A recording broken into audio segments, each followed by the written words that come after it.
Одгледувачите на добиток тешко доаѓаат до добиточна храна потребна за престојната зима. Понудата е намалена поради што и цената на килограм луцерка, на пример, од 5 денари за кратко време порасна на 9 и 10 денари. Како главна причина за ваквата состојба, земјоделците го потенцираат недостигот на вода кога таа беше најпотребна. А вода немаше, бидејќи Кочанска општина има 4.500 хектара за наводнување, претежно 90% се под оризово насади, а додека Светениколска општина и Штипска општина, заедно двете општини имаат околу 2200 хектара за наводнување.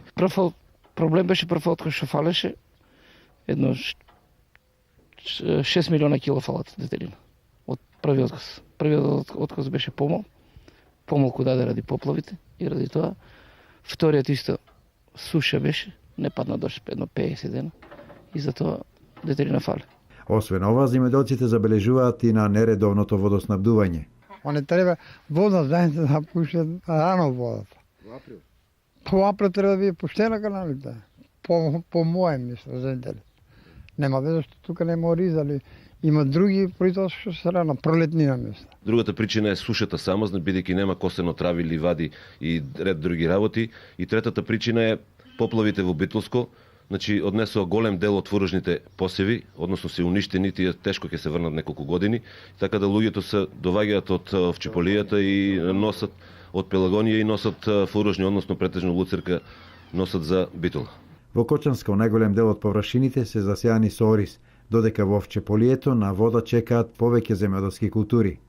Во едни вакви услови цената на луцерката им оди во прилог на оние кои ја имаат за продажба, додека е превисока за одгледувачите на добиток.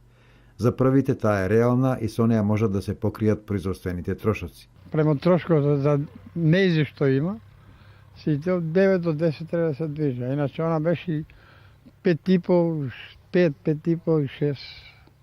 Лани се најголема цена беше 7,5 денар толку. Па според нас треба 10 денари да биде цената. Најновите потреси во делот на обезбедувањето резерви со добиточна храна уште еднаш покажува дека се уште во овој регион недостига планско производство кое се заговара по долго време.